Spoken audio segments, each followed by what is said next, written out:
Hello everyone, कैसे हो आप लोग। आप सभी का आज के वीडियो में बहुत बहुत स्वागत है। तो आज यहाँ पे आप देख सकते हैं कि जो आपका क्लास 8 का यहाँ पे 16th वाला चैप्टर है, रिफ्लेक्शन ऑफ लाइट, उसका यहाँ पे हम लोग जो कंप्लीट एक्सरसाइज है वो हम लोग लेके आ गए हैं साइंस का। ओके, अगर आप इसके अंदर सबसे पहला वाला क्वेश्चन देखते हो जहाँ पे आपको पूछा गया है कि filling the blanks, the the perpendicular to the mirror at the point of incident is called the normal. Okay, उसके बाद the reflection of light from the wooden surface is irregular reflection. क्योंकि अगर आप वुडन सरफेस को देखोगे तो wooden surface कैसा होता है, इस तरीके से होता है, यानी वो प्लेन नहीं होता है। अगर आप प्लेन के ऊपर अगर आप किसी भी लाइट को रिफ्लेक्ट करते हो तो वो प्रॉपर होता है, लेकिन अगर आप वुडन सरफेस के ऊपर करोगे तो वो लाइट कहीं पे भी जा सकती है। ओके, तो इसका कोई प्रॉपर डायरेक्शन रिफ्लेक्शन का आपको देखने के लिए मिलेगा। ओके, थर्ड वाला है the working of the kaleidoscope is based on the properties of multiple reflection और रिफ्लेक्शन ऑफ लाइट। ओके, तो यहाँ पे आपको तीनों का आंसर यहाँ पे आपको हाईलाइट करके दिया है प्रॉपर तरीके से। उसके बाद अगर आप यहाँ पे नेक्स्ट क्वेश्चन देखते हो जहां पे आपको पूछा गया है कि draw a figure describing the following. Okay, यहाँ पे आपको एक प्रॉपर तरीके से पूरा एक कंप्लीट जो क्वेश्चन है वो आपको पूछा गया है। ओके, यहाँ पे यहाँ से अगर आप आंसर देखते हो तो आंसर यहाँ पे आपको दिया है प्रॉपर तरीके से। रिफ्लेक्शन ऑफ मिरर में कैसा है एंगल, जैसे angle of deviation of incident ray यहाँ पे आपको निकाल के दिया है। और एट द मिरर अगर आप देखोगे, जैसे हम लोग यहाँ पे सबसे पहले रिफ्लेक्शन ऑफ मिरर में देख रहे हैं और दूसरा यहाँ पे एट मिरर, तो दोनों में आपको देखने के लिए मिलेगा कि जो आपका ये है साई टू है, ओके फाई टू है, वो कितना है आपका, एक में 180 माइनस टू थीटा है और दूसरे में आपका टू थीटा है। ओके, तो उस हिसाब से यहाँ पे आपको प्रॉपर तरीके से सारा का सारा जो आंसर है वो आपको यहाँ पे देखने के लिए मिलने वाला है। उसी तरीके से अगर आप क्वेश्चन नंबर 3 को देखते हो जहां पे आपको पूछा गया है कि how will you explain the statement we can not see the object in the dark room. Okay, तो अगर आप किसी डार्क रूम में जाते हो तो आप किसी भी ऑब्जेक्ट को प्रॉपर तरीके से आप देख नहीं सकते, तो ये ऑब्जेक्ट वो आप कैसे डिफाइन करते हो, यहाँ पे आपको पूरा जो एक्सप्लेनेशन है वो यहाँ पे आपको लिख के दिया गया है। ओके, नेक्स्ट क्वेश्चन यहाँ पे आपको पूछा गया है कि explain the difference between the regular and irregular reflection of light. Okay, तो आपको ये बताना है कि रेगुलर रिफ्लेक्शन ऑफ लाइट क्या होता है और इरेगुलर रिफ्लेक्शन ऑफ लाइट क्या होता है।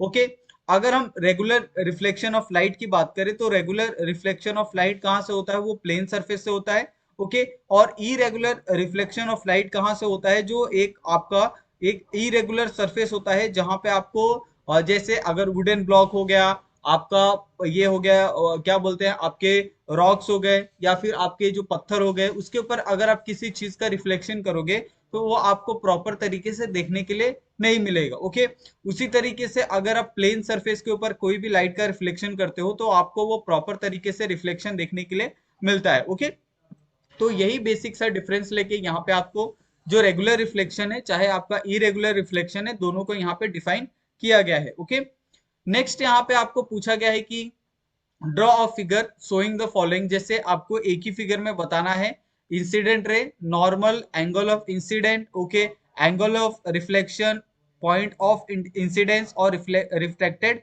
रे। ओके, तो ये सारी चीजें आपको यहाँ पे एक ही प्लेन के अंदर दिखानी है, एक ही आपको एक ही इमेज के अंदर यहाँ पे दिखानी है, और यहाँ पे आपको प्रॉपर तरीके से सारी की सारी चीजें यहाँ पे आपको देखने के लिए मिलेगी। और साथ में यहाँ पे हमने यहाँ पे थोड़ा सा जो थेरोटिकल पार्ट है वो भी यहाँ पे आपको प्रोवाइड किया है ताकि आपको थोड़ा सा एक ब्रीफ में आइडिया हो जाए कि किस तरीके से ये सारी चीजें यहाँ पे आपको बताई गई है। ओके, नेक्स्ट क्वेश्चन यहाँ पे अगर आप सिक्स वाला देखते हो जहां पे आपको पूछा गया है कि study the following incident, Swara and Yash where the looking in the water fill vessel, they could see their images clearly in the still water.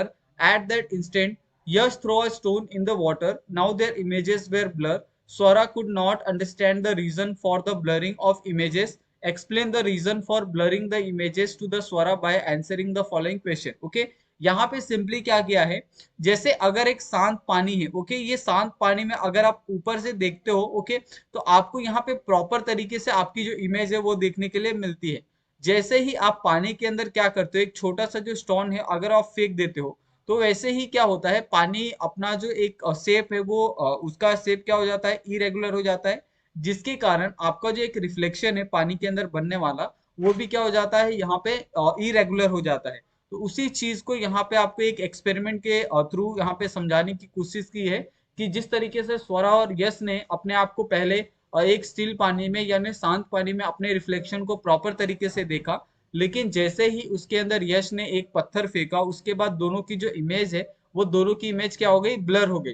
तो इस चीज को आप किस तरीके से यहाँ पे एक्सप्लेन करते हो, वो सारी चीजें यहाँ पे आपको आंसर के अंदर देखने के लिए मिल रही है। ओके, नेक्स्ट यहाँ पे आपको पूछा गया है कि which type of reflection of light can you notice from this. Okay, तो आप दोनों में से आपने कौन से टाइप का जो रिफ्लेक्शन है ओके वो आपने देखा है।